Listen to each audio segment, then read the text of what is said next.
जैसे कि दोस्तों हमने थर्सडे को एक वीडियो अपलोड करी थी जिसमें हमने भर भर कर कमेंट करे थे कि आपको भी ऑप्शन ग्रीक्स के ऊपर एक वीडियो चाहिए। तो आज की वीडियो है ऑप्शन ग्रीक्स के ऊपर, जिसमें मैं आपको बताना चाहूंगा कि ऑप्शन ग्रीक का ऑप्शन ट्रेडिंग में क्या यूज है और ऑप्शन ग्रीक को यूज करके आप किस तरीके से ट्रेडिंग में अपने पैसे को मल्टीप्लाई कर सकते हैं।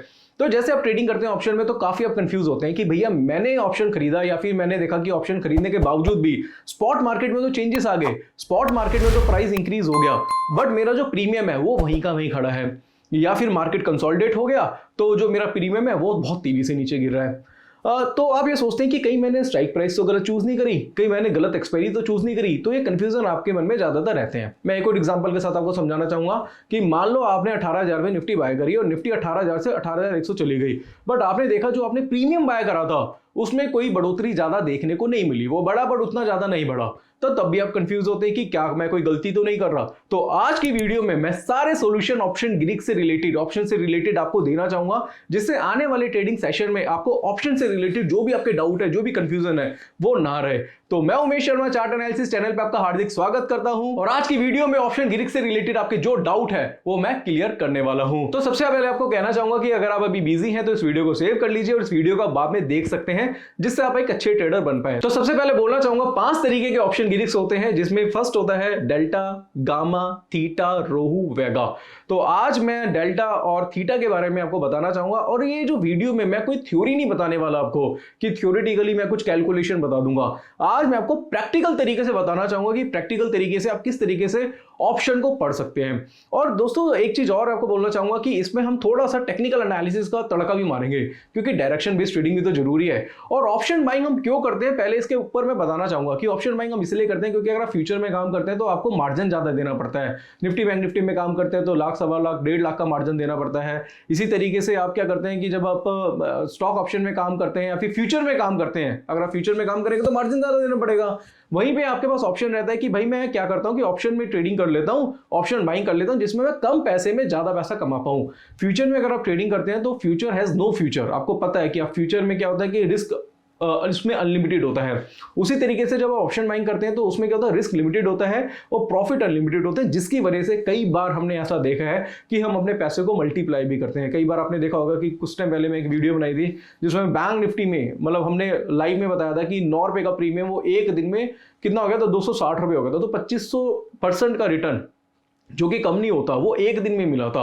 और ऐसे ही आप देखेंगे तो ऑप्शंस में कई बार अपने पैसे को 2 गुना, 3 गुना, 4 गुना, 5 गुना भी कर सकते हैं। तो इस वक्त पे लोग क्या करते हैं कि जितने भी ट्रेडर्स हैं, रिटेल ट्रेडर की बात करूं, कम पैसे को ज्यादा पैसा बनाना चाहते हैं और कम पैसा लेके वो ऑप्शन बाइंग भी कर सकते हैं। इस वजह से अब आजकल लोग जो है वो ऑप्शन बाइंग की तरफ मूव हो रहे हैं। बट सबसे बड़ी गलती क्या है कि ऑप्शन बाइंग तो कर लेते हैं बट ऑप्शन को समझ नहीं पाते, उनको पता नहीं होता भाई ग्रीक्स का क्या रोल है।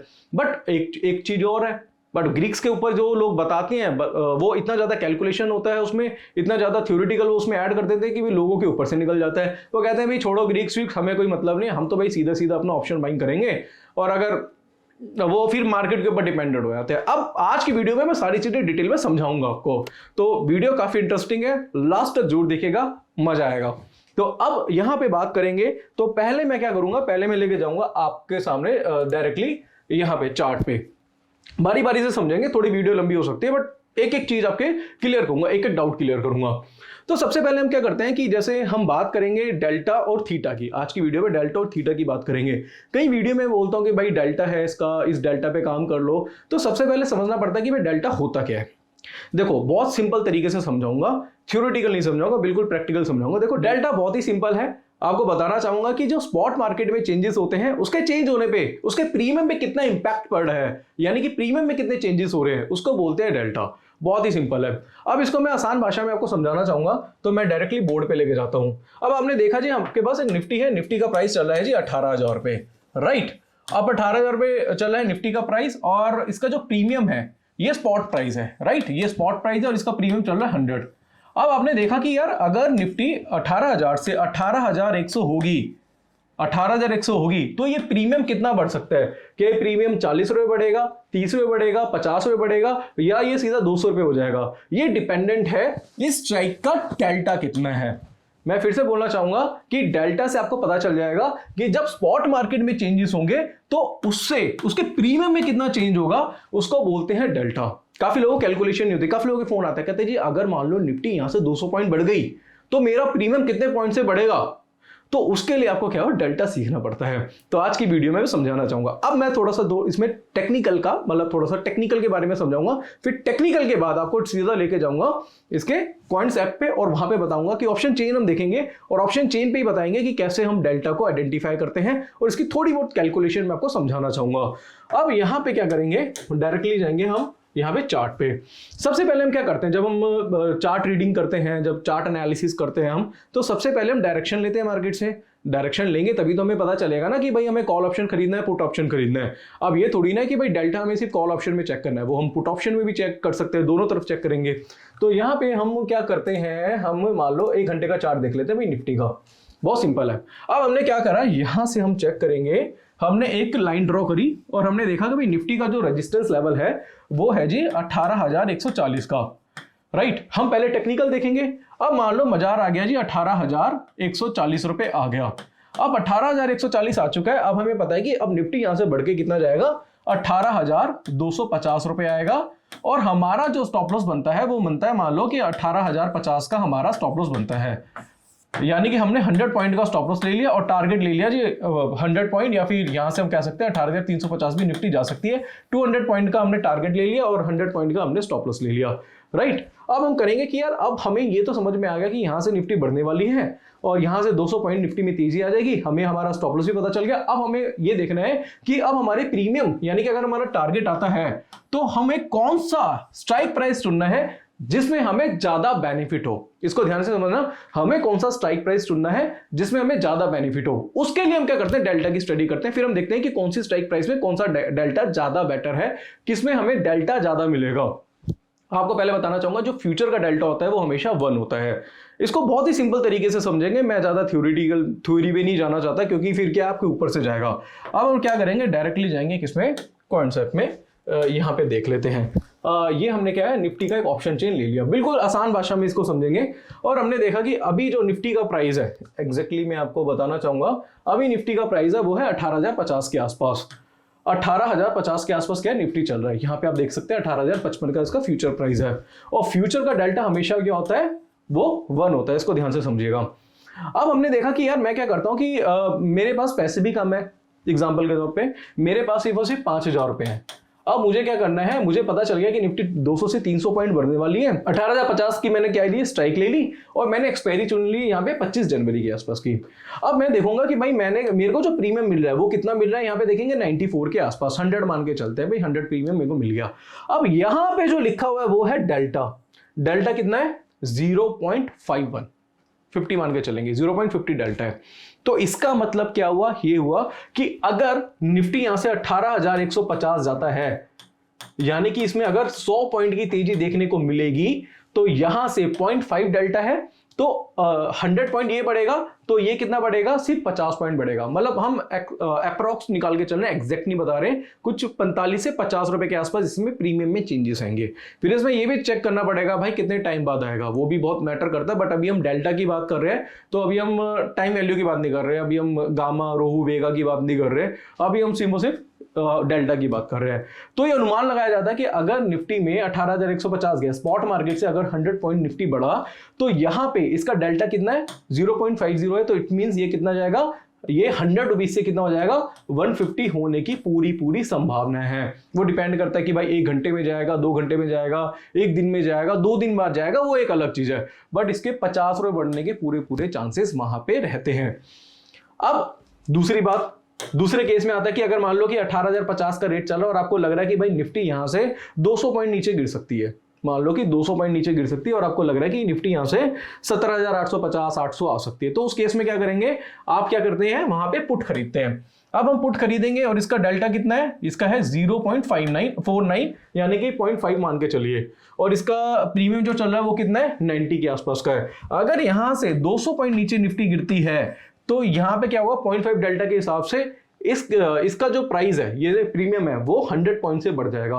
उसका रीजन क्या है, क्योंकि 100 पॉइंट पे 50 पॉइंट बढ़ेगा, 200 पॉइंट पे 100 पॉइंट बढ़ेगा, तो ये जो डेल्टा है यानी कि ये जो प्रीमियम है जो कि अभी 90 का है वो कितने का हो जाएगा, 190 का हो जाएगा। रीजन उसका क्या है, क्योंकि जो आपने डेल्टा लिया है वो 0.5 लिया है। एक और मजेदार बात बताऊं आपको, वो क्या है, जितने भी बड़े ऑप्शन ट्रेडर्स होते हैं, ऑप्शन ट्रेडर की बात करो जो आर्बिट्राज करते हैं, बड़ी क्वांटिटी में काम करते हैं, जो बड़े बड़े जो ट्रेडर्स होते हैं, वो हमेशा ये बात नहीं करते मैंने स्ट्राइक प्राइस लिया, वो बात करते कि मैंने ये डेल्टा लिया है। एग्जांपल के तौर पे बताऊंगा कि चलो अभी हम एट द मनी की बात कर रहे हैं, ये क्या है, ये एट द मनी है, ये करंट रेट है। हम करंट रेट की बात नहीं करते, हम क्या करते हैं, हम सोचते हैं कि चलो एक काम करते हैं, हम ना अब अपने हम एक काम करते हैं, हम कम पैसे में फ्यूचर में काम करते हैं।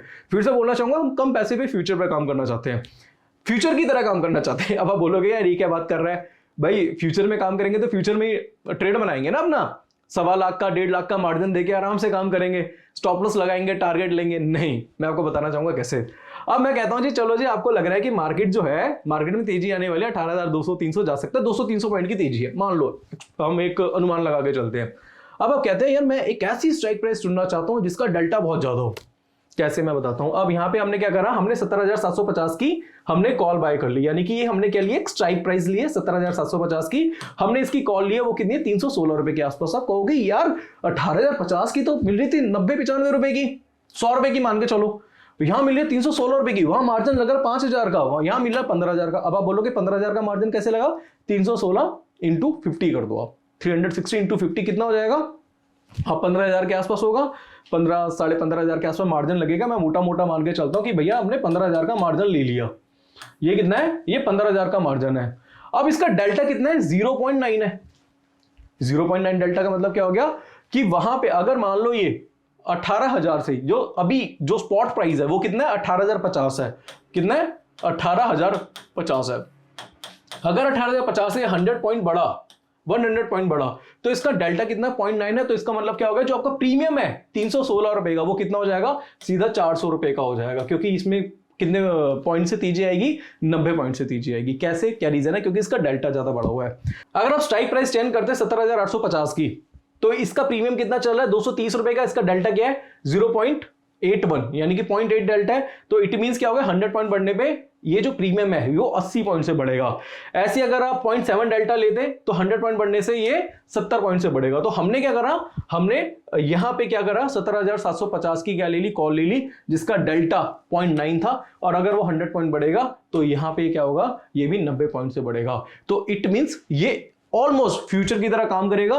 फ्यूचर में आपको जो मार्जिन देना पड़ेगा वो 1.5 लाख के आसपास होगा, 1.25 लाख के आसपास है, और यहां पे आपका काम कितने पे हो रहा है, 15,000 पे हो रहा है। अब ये डिपेंड करता है एक्सपायरी के ऊपर भी, क्योंकि मैं नीयरेस्ट एक्सपायरी ले रहा हूं। अगर मैं मंथली एक्सपायरी पे जाऊं या मैं नेक्स्ट वीक की एक्सपायरी पे जाऊं, तो फिर वहां पे प्रीमियम और भी ज्यादा बढ़ जाते हैं। वो फिर आपको अपने हिसाब से ऑप्शन चेन में आपको चेक करना पड़ेगा, क्योंकि अगर मैं उसके ऊपर भी बहुत ज्यादा डिटेल में बताना चाहूंगा तो वीडियो भी बहुत ज्यादा बड़ी हो जाएगी, तो फिर वो आपके ऊपर से जाएगी। बट इसको समझना पड़ेगा कि जब स्पॉट मार्केट में जो चेंजेस होंगे, आपके प्रीमियम में कितना उस पर फर्क पड़ेगा, यानी कि स्पॉट मार्केट के चेंजेस होने पे आपके प्रीमियम में कितना इंपैक्ट पड़ेगा, उसके लिए हम क्या करते हैं, हम डेल्टा को रीड करते हैं। तो डेल्टा देखना बहुत ज्यादा जरूरी है। हम क्या करते हैं, सीधा लेते जी, मैंने तो जी 18,250 की कॉल ली थी, मार्केट तो बढ़ गया, मेरा प्रीमियम नहीं बढ़ा। उसका रीजन क्या है वो मैं आपको बताना चाहता हूं। अभी जो मैं बात कर रहा हूं आईटीएम की बात कर रहा हूं, आईटीएम में जो डेल्टा होता है हमेशा सबसे ज्यादा होता है, ध्यान में रखिएगा।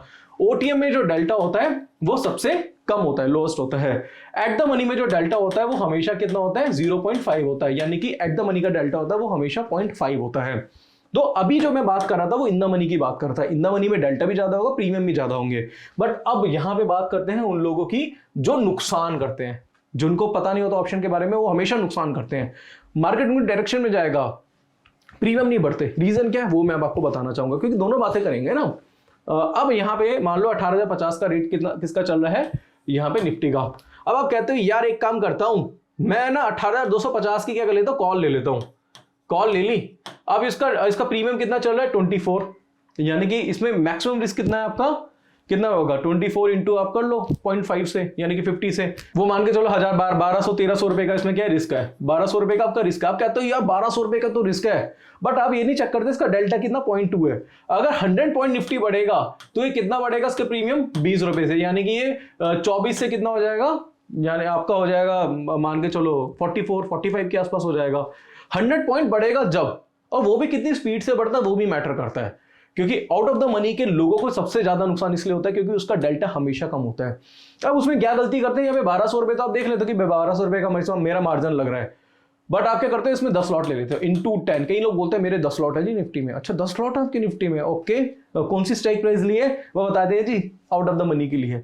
अरे यार बोलने को बड़ा अच्छा लगता है 10 लॉट है 20 लॉट है 50 लॉट है, बट वो लेते हैं आउट ऑफ द मनी की जिसमें मार्जिन ही बहुत ज्यादा कम लग रहा है, 1000-1200 मार्जिन लगता है। वो क्या करते हैं जी 15,000 फंड पड़ा है तो वो 15 लॉट ले लेंगे और आउट ऑफ द मनी की, और फिर वो बस बैठे रहेंगे पूरे दिन में कि मार्केट में तेजी देखने को मिल जाए, मार्केट में कुछ मूवमेंट अच्छी खासी मिल जाए, और इस वजह से उनको नुकसान होता है। क्योंकि क्या होता है जो डेल्टा की अगर मैं बात करूंगा, डेल्टा आपको हमेशा यानी कि डेल्टा हमेशा बढ़ा हुआ डेल्टा लेना चाहिए।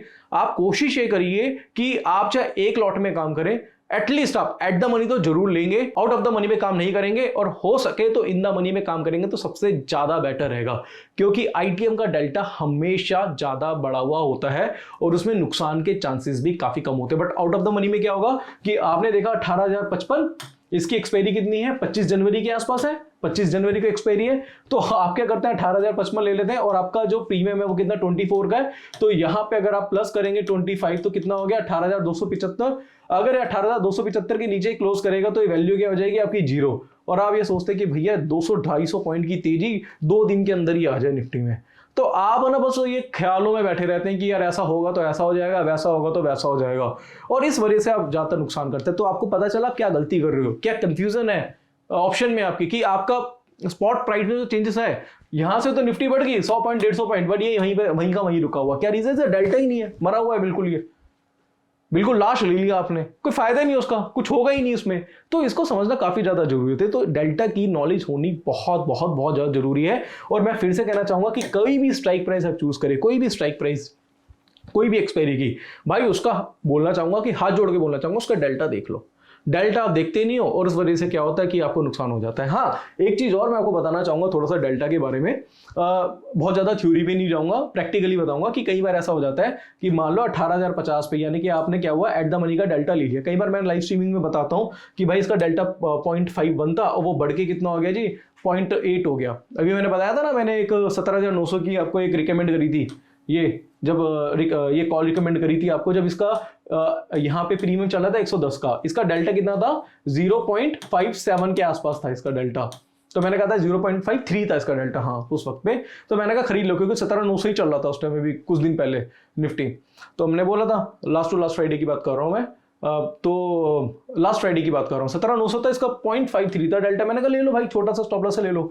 इसके बाद क्या हुआ, ये जो प्रीमियम है यानी कि बाजार में तेजी आई 18,140 रुपए के आसपास गया, 175 के आसपास गया निफ्टी, तो ये जो प्रीमियम था ये बढ़ के कितना हो गया 300 हो गया था, और इसका जो डेल्टा था वो कुछ हो गया था 0.85 के आसपास। तो 0.53 से डेल्टा 0.85 क्यों हो गया, क्योंकि जो आपकी स्ट्राइक प्राइस थी, स्पॉट मार्केट एकदम तेजी से बढ़ा और आपकी जो स्ट्राइक प्राइस थी वो क्या हो गई आईटीएम हो गई जो कि एटीएम थी। इस वजह से भी डेल्टा में चेंजेस आते हैं, तो ये ना आपके फ्यूचर की तरह बढ़ जाता है। तो पैसा उस टाइम क्या हुआ था, यहाँ पे 5,000 का मार्जिन से वो हमारा 5,000 15,000 रुपए बन गया था। तो ऐसा ऑप्शन में होता है जब आपको डेल्टा की नॉलेज होती है। अगर मैं उस केस में क्या करता, मैं 18,200 की कॉल लेके बैठ जाता तो क्या होता, मैं क्वांटिटी ज्यादा कर लेता बट मेरे को नुकसान होता, प्रॉफिट नहीं होता। अगर मैं एक्सपायरी तक वेट करता, हाँ छोटा मोटा हलचल मेरे प्रीमियम में देखने को मिल सकती है बट उसमें मुझे को मजा नहीं आता। तो बेटर ये है कि आप एट द मनी या फिर कोशिश करिए कि आईटीएम लेंगे तो बेटर रहेगा, क्योंकि अगर आपका डेल्टा जितना ज्यादा बढ़ा हुआ होगा उतना ज्यादा बेनिफिट मिलेगा। और एक चीज आपको दोहराना चाहूंगा कि अगर आपको डेल्टा की सही से नॉलेज है, अगर आपको स्ट्राइक प्राइस की सही से नॉलेज है, आपको एक्सपायरी की सही से नॉलेज है, तो फ्यूचर से बेटर रिजल्ट आपको ऑप्शन में मिलने वाला है। और आप ऑप्शन में 10, 15, 20 हजार से भी फ्यूचर की तरह काम कर सकते हैं अगर आपको डेल्टा की नॉलेज है, जिसमें डेल्टा 0.9 है, 0.93 है, 0.8 के आसपास डेल्टा है। आपको लग रहा है कि मार्केट यहाँ से ऊपर या नीचे जा सकता है, चाहे कॉल में चाहे पुट में, तो उसमें आप अच्छा सा डेल्टा लो और उसमें आप क्या करो ऑप्शन ले लो। जरूरी नहीं कि आपको क्वांटिटी लेनी है, और उसमें क्या होगा स्टॉप लॉस लगा के चलो, और स्टॉप लॉस लगा के भी आप अच्छा खासा पैसा बना सकते हैं। जो मेरी अभी कैपिटल है, अगर मैं अपनी कैपिटल की बात करूं तो मैंने अपने कैपिटल को बहुत ज़्यादा मल्टीप्लाई कर चुका हूं। मैंने 5 लाख से स्टार्ट करा था, आपको पता है लास्ट ईयर से मैं 2 साल से तो मैं वीडियो बना ही रहा हूँ कि जिसमें मैं अपने कैपिटल को दिखा रहा था। भी मैंने अपना दिखाना बंद कर रहे हैं प्रॉफिट वगैरह, उसका रीज़न क्योंकि सेबी की कुछ रिस्ट्रिक्शंस है उस वजह से। अगर आप देखेंगे वो 5 लाख के आज कुछ 55 लाख 60 लाख हो चुके हैं। उसका रीज़न क्या है? उसका रीज़न यही है कि भाई ऑप्शन में ट्रेड कर करके मैंने काम किया है। अगर मैं उस टाइम कैश में भी काम करता था, ऑप्शन में भी काम करता था। अगर यही चीज़ें दोस्तों अगर मैं फ्यूचर में करता तो फ्यूचर में मेरे रिस्क के चांसेस ज़्यादा होते हैं, वो प्रॉफिट उस तेजी से नहीं आता। फिर ओवरनाइट का जो रिस्क होता है दोस्तों वो भी बहुत ज़्यादा बड़ा होता है, बट ऑप्शन में नहीं होता क्योंकि रिस्क काफ़ी लिमिटेड होता है। तो आशा करूंगा डेल्टा को आप अच्छी तरीके से समझ गए होंगे। अब बारी है दोस्तों थीटा की, और थीटा के बारे में बताना चाहूंगा दोस्तों आपको कि थीटा क्या है। थीटा क्या देखते हैं? थीटा जो होता है वो ऑप्शन बायर का हमेशा दुश्मन होता है और ऑप्शन सेलर का हमेशा दोस्त होता है। कैसे, वो मैं आपको बताऊंगा। क्योंकि थीटा जो होता है वो बेसिकली टाइम वैल्यू होती है। अगर आप मान लो कि यहाँ पे अगर बात करें कि आपने 25 जनवरी की एक्सपायरी की आपने कोई कॉल ले ली, थीटा को बहुत सिंपल तरीके से समझेंगे कि थीटा जो होता है वो टाइम वैल्यू होती है, और जब प्राइस आपके फेवर में नहीं जाता तो आपका प्रीमियम धीरे धीरे धीरे धीरे नीचे आता है, क्योंकि टाइम की एक वैल्यू होती है। दोस्तों टाइम वैल्यू को मैं आपकी लाइफ के साथ रिलेट करने की कोशिश करता हूं। एग्जांपल के तौर पे आज आपकी छुट्टी है, घर में खाली बैठे हो, आप क्या कर रहे हो? पूरे दिन इधर उधर घूम रहे हो, आप नेटफ्लिक्स देख रहे हो, आप मैच देख रहे हो 6-6 7-7 घंटे बैठ के, आप कुछ नहीं कर रहे, आप सो रहे हो, कुछ नहीं कर रहे, आपने पूरा दिन खराब कर दिया अपना। तो आपको अपनी लाइफ की इंपॉर्टेंस, यानी कि लाइफ का जो टाइम की वैल्यू थी उसके बारे में पता नहीं चला। आपको तो पता नहीं चलेगा, बट वो धीरे धीरे इंपॉर्टेंस कम होती जाएगी। सेम ऐसा इसमें होता है। कैसे, मैं आपको बताना चाहूंगा। अब मान लो हमने 18,050 की क्या करी, यहाँ पे कॉल खरीद ली, उसका जो प्रीमियम था 94 के आसपास। अब यहाँ पे क्या हुआ, आपने जो एक्सपायरी देखी यानी चुनी वो की 25 जनवरी। आज डेट क्या है, मान के चलो जी आज 20 तारीख है। अब आपने देखा कि 18,050 और 94 का इसका प्रीमियम है। इसका ब्रेक इवन कितना आएगा? ब्रेक इवन की अगर हम बात करेंगे वो आएगा 18,050 प्लस 94, मान के चलो इसका हो गया 18,150 के आसपास इसका ब्रेक इवन हो गया। अब एक्सपायरी कितनी है? 25 जनवरी के आसपास की। तो यहाँ पे अगर ये 25 जनवरी तक या 18,050 के नीचे ही रहा, चाहे 1 रुपए से भी रहा, तो भी ये जो वैल्यू है, जो 94 का जो प्रीमियम है, ये धीरे धीरे धीरे धीरे गलता गलता गलता गलता जीरो हो जाएगा।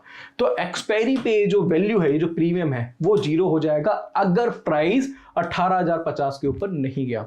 अब मान लो कि एक्सपायरी होगी 18,100 की, तो क्या होगा, ये जो प्रीमियम है तब भी आपको 94 नहीं मिलेगा, ये प्रीमियम आपको 50 रुपए के आसपास ही मिलेगा। अभी मैं आपको एक अप्रोक्स अमाउंट बता रहा हूँ, एक अप्रोक्स वैल्यू बता रहा हूँ, वो 50 रुपए के आसपास ही होगा। तो भी वैल्यू जो होगी, यानी कि आपका जो नुकसान होगा यहाँ पे 40 पॉइंट का रहेगा। तो अगर आपको इसका जो ब्रेक इवन है 18,150 है, 18,150 के ऊपर जाता है, 18,250 जाता है या फिर 18,200 जाता है, तो फिर आपको प्रॉफिट होना क्या होगा, स्टार्ट होगा। यानी कि एक्सपायरी के आसपास की बात कर रहा हूं। बट एक्सपायरी बहुत ज्यादा मैटर करती है, टाइम वैल्यू। इसलिए मैं कहता हूं कि आप एक्सपायरी को भी बिल्कुल ध्यान से सुनिएगा। थीटा के बारे में थोड़ा सा और बताना चाहता हूं, वो ये है कि यहाँ पे आप ये देखते हैं कि आप अगर मान लो कि दूर की एक्सपायरी लेते हैं, आप मंथली एक्सपायरी पे काम करते हैं, तो आपके पास टाइम होता है कि भाई ठीक है मेरे पास महीने का टाइम है। बट जब वीकली एक्सपायरी पे काम करते हैं तो वीक में आपके पास एक बाउंडेशन हो जाती है कि भाई अगर मैं कॉल ऑप्शन बाय कर रहा हूं या फिर मैं पुट ऑप्शन बाय कर रहा हूं, तो मार्केट मेरे फेवर में जाना चाहिए और इस टाइम से पहले जाना चाहिए। टाइम की वैल्यू है। मार्केट कंसोलिडेशन होगा तो भी मुझे नुकसान होगा, ठीक है। मार्केट मेरे अगेंस्ट जाएगा तो भी मुझे नुकसान होगा। मार्केट मेरे फेवर में जाए और बहुत तेजी से जाए और एक्सपायरी से पहले जाएगा तो फिर मुझे प्रॉफिट होना स्टार्ट होगा। इसलिए कहता हूं टाइम की भी एक वैल्यू होती है। इसलिए जो बड़े ट्रेडर्स होते हैं वो क्या करते हैं, मंथली एक्सपायरी पे काम करना ज्यादा पसंद करते हैं। हालांकि मैं ये नहीं कह रहा कि वीकली एक्सपायरी पे काम नहीं करना चाहिए, मैं खुद वीकली एक्सपायरी पे काम करता हूं, बट वो डिपेंड करता है कि भाई अगर मेरा स्टॉप लॉस बहुत दूर का है। मैं अभी थोड़ा सा टेक्निकल के बारे में समझाना चाह रहा था, बट मुझे लग रहा है कि टेक्निकल मिक्स करूंगा तो वीडियो बहुत ज्यादा बड़ी हो जाएगी। एग्जाम्पल के तौर पर मैं बताना चाहूंगा, अगर मेरा स्टॉप लॉस बहुत दूर का है तो फिर मुझे क्या करना चाहिए, मुझे मंथली एक्सपायरी पे काम करना चाहिए, क्योंकि मेरे पास टाइम होना चाहिए। टाइम होगा तो बेटर रहेगा ना। अगर मेरा टारगेट दूर का है, स्टॉप लॉस भी दूर का है। एग्जांपल के तौर पे मैं बोर्ड पे ही समझा देता हूं आपको, यहाँ पे हम इसे देखेंगे। अगर हम देखते हैं कि भाई मेरे को निफ्टी है 18,000 पे खरीदनी है और मुझे लग रहा है कि निफ्टी का जो टारगेट है वो 18,400 तक जा सकता है, बट इसका जो स्टॉप लॉस है मैं मान के चलता हूँ जी 17,800 का है और एक्सपायरी 2 दिन बाद है, तो क्या आप इसमें ट्रेड करना पसंद करोगे 18,000 की या फिर 17,800 की कॉल लेना पसंद करोगे? आप जवाब दो उसका। अगर आप कह रहे हो हाँ, तो फिर आप गलत हो। रीजन क्या? क्योंकि दिन कितने बचे? 2 बचे हैं। आप कहोगे प्रीमियम भी कम है बट यहां पे टारगेट बहुत ज्यादा बड़ा है, तो इसकी कोई गारंटी नहीं होती कि आपका टारगेट 2 दिन बाद ही आएगा। तो जब आपका टारगेट बड़ा होता है तो कोशिश ये करिए कि नेक्स्ट एक्सपायरी पे काम करें, या फिर आप मंथली एक्सपायरी पे या फिर उससे नेक्स्ट वाली एक्सपायरी पे काम कर सकते हैं। प्रीमियम थोड़े से वहां पे महंगे हो सकते हैं, प्रीमियम थोड़े कॉस्टली हो सकते हैं, बट आपके पास एटलीस्ट टाइम होगा। जैसे कि एग्जांपल के तौर पे अभी जो एक्सपायरी है वो 25 जैन की है। अब 25 जैन की एक्सपायरी है और आज है जी मान लो 21 तारीख के आसपास, 21 तारीख को आप ट्रेड कर रहे हो और आपको लग रहा है भाई 400 पॉइंट का मेरा टारगेट है, तो मेरे हिसाब से इस वीक की एक्सपायरी पे काम नहीं करना चाहिए। आपको जो काम करना चाहिए वो मेरे ख्याल से सेकंड फेब की एक्सपायरी पे काम करेंगे तो ज्यादा बेटर रहेगा, क्योंकि आपके पास टाइम होगा। क्योंकि अगर मान लो 18,000 का जो अभी कॉल की वैल्यू है 100 रुपये चल रही है, 100 रुपये वैल्यू चल रही है, और आपको लग रहा है कि मार्केट ऊपर जाएगा, और मार्केट ऊपर नहीं जाता, और आपका स्टॉप लॉस भी बहुत ज्यादा बड़ा है, और मार्केट 18,000 रहता है या फिर 17,900 आता है, तो ये 100 के 100 आपके जीरो हो जाएंगे। और फिर क्या हुआ, फिर नेक्स्ट वीक में मार्केट चला जाता 18,400, तो उसका कोई बेनिफिट हुआ ही नहीं, क्योंकि उस एक्सपायरी में तो जो आपका प्रीमियम था वो तो जीरो हो गया, क्योंकि आपने टाइम की इंपॉर्टेंस समझी ही नहीं। हुआ ना ऐसा, एक्चुअल में सबके साथ ही ऐसा होता है, तो टाइम की वैल्यू समझना बहुत ज्यादा ईजी होता है। तो इसलिए मैं आपको जो ऑप्शन है बहुत ही मजेदार तरीके से समझा रहा हूं आपकी लाइफ के एग्जांपल के साथ। बहुत ज्यादा थ्योरेटिकल रहता है ना, तो फिर आपके ऊपर से जाता है, आप फिर वीडियो बंद कर देते, तो आपको सीखने को नहीं मिलता। तो इसलिए मैं चाह रहा हूं कि अभी भी आप ये वीडियो देख रहे हैं तो मैं आपको कुछ वैल्यू दूं, तो मैं आपको वैल्यू देने की कोशिश कर रहा हूं। तो अगर मैं दूसरा एग्जाम्पल देना चाहूं तो यहां पर देखेंगे कि निफ्टी है मान लो 18,000। अब हम कॉल की बहुत ज्यादा बातें कर रहे हैं, चलो पुट की बातें कर लेते हैं। तो 18,000 की वैल्यू है, 18,000 इसका स्ट्राइक प्राइस है, और रेट भी 18,000 के आसपास चल रहा है। तो हम लिखते हैं जी भाई एट द मनी की जो यहाँ पे पुट है वो 100 रुपए के आसपास चल रही है। हमें लग रहा है कि भाई निफ्टी ना कितना जा सकता है, 18,200 जा सकता है, बट निफ्टी का जो स्टॉप लॉस है वो 18,050 का है। 18,050 यानी कि इसका 50 पॉइंट ऊपर का स्टॉप लॉस है और 200 पॉइंट का टारगेट है, और 2 दिन बचे हैं एक्सपायरी पे।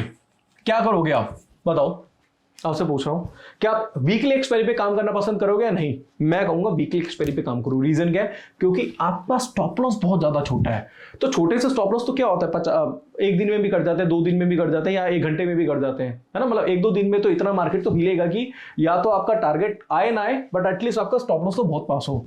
तो जब स्टॉप लॉस बहुत ज्यादा पास हो, यानी कि अभी कुछ दिन पहले या फ्राइडे को हमने 17,900 के आसपास हमने निफ्टी ली थी, एक्सपायरी वाली दिन की बात है। हाँ, उस टाइम रेट चला था निफ्टी का 17,800 के आसपास आ गई थी निफ्टी, हाँ 17,800 पे, और हमने एसएल लिया था 17,765 रुपए का, अभी कुछ टाइम पहले, शायद आपको पता भी होगा उस बारे में। तो उसमें ना 30-35 पॉइंट का एसएल था और सेम डे एक्सपायरी थी। तो मैंने कहा भाई वीकली एक्सपायरी में ठोक दो निफ्टी। हम क्या रीजन है, क्योंकि एसएल बहुत छोटा है, अगर एसएल कटेगा तो छोटा सा एसएल है, प्रीमियम बहुत ज्यादा कम है। आज प्रीमियम उस दिन कितना था, सेम डे वाले उस टाइम मेरे ख्याल से चला था 40-50 रुपए के आसपास का प्रीमियम था उसका। मैंने कहा 40-50 रुपए का प्रीमियम है, एक दिन में चले भी जाएगा तो क्या होगा, 2-2.5 हजार रुपए का नुकसान होगा। मार्केट अगर आपके फेवर में जाती है तो वहां पे आपके पैसे मल्टीप्लाई होने के पूरे चांसेस होंगे। तो क्या हुआ था, 50 रुपए का जो प्रीमियम था शाम तक 150 पौने 200 के आसपास हो गया था। रीजन क्या था, क्योंकि स्टॉप लॉस बहुत छोटा था। स्टॉप लॉस छोटा था, टारगेट फिर जितना ही बढ़ाओ, 200 पॉइंट का, 300 पॉइंट का, 400 पॉइंट का मतलब नहीं है। स्टॉप लॉस छोटा है और 100 पॉइंट भी बढ़ गया, टारगेट ना है बट 100 पॉइंट भी बढ़ गया वहां से, तो आपका जो पैसा है उसके मल्टीप्लाई होने के चांसेस काफी ज्यादा बढ़ जाते हैं। तो इसलिए मैं कहता हूं टाइम की इंपॉर्टेंस बहुत बहुत बहुत ज्यादा जरूरी है। तो दोस्तों आज मैंने आपको ऑप्शन ग्रीक्स के बारे में बताया कि थीटा का क्या रोल है ट्रेडिंग में, डेल्टा का क्या यूज है ट्रेडिंग में, डेल्टा के अकॉर्डिंगली आप किस तरीके से स्ट्राइक प्राइस का चयन कर सकते हैं, थीटा के अकॉर्डिंगली किस तरीके से एक्सपायरी का आप चयन कर सकते हैं। साथ साथ आपको टेक्निकल एनालिसिस भी करना है, टेक्निकल चार्ट्स भी देखने हैं, जिससे आपको डायरेक्शन लेनी है और आपको ये पता लगाना है कि जो ये मेरा ट्रेड है, चाहे मैं इंडेक्स ऑप्शन में काम कर रहा हूं, चाहे स्टॉक ऑप्शन में काम कर रहा हूं, इसका स्टॉप लॉस छोटा है या फिर स्टॉप लॉस बड़ा है। इसके साथ साथ हमें ये भी चेक करना है कि अगर हमारा स्टॉप लॉस बड़ा है तो हमें नेक्स्ट एक्सपायरी पे काम करना है, क्योंकि हमें टाइम की भी वैल्यू देनी है। अगर हमारा स्टॉप लॉस छोटा है तो हम वीकली एक्सपायरी पे भी काम कर सकते हैं, इवन अगर आप सेम डे भी एक्सपायरी है उस पर भी काम कर सकते हैं। अगर 40-50 पॉइंट का एसएल है, अगर एसएल नहीं करता हो, मार्केट हमारे फेवर में जाता है, तो पैसे को आप मल्टीप्लाई भी कर सकते हैं। तो आज मैंने आपको ऑप्शन से रिलेटेड काफी एडवांस जानकारी दी है, जो मेरे हिसाब से यूट्यूब इंडस्ट्री में इस तरीके से किसी ने बताया ही नहीं है, क्योंकि लोग ना इतना कॉम्प्लिकेटेड कर देते हैं। कहीं पे भी आप जाओगे वो कॉम्प्लिकेटेड तरीके से बढ़ाते हैं कि आपके ऊपर से चले जाता है, आपको लगता है यार बोल तो सही रहा है बट मुझे समझ नहीं आया। तो मुझे 100% विश्वास है, मुझे पूरा विश्वास है कि आपको आज ये डेल्टा और थीटा का जो कॉन्सेप्ट है ट्रेडिंग में, वो उसको बिल्कुल अच्छी तरीके से समझ गए होंगे, और इसी तरीके से समझकर आप आगे ट्रेडिंग करेंगे, जिससे आपकी जो कंफ्यूजन थी ऑप्शन में जब आप काम करते थे, जो कंफ्यूजन थी वो आपकी दूर हो जाएगी और ट्रेडिंग में आप अच्छा करेंगे। तो आशा करूंगा आज की वीडियो आपको पसंद आई होगी। वीडियो पसंद आती है तो इसे लाइक करें, शेयर करें, चैनल को आप हमारे सब्सक्राइब करें। आज के लिए बस इतना ही, धन्यवाद।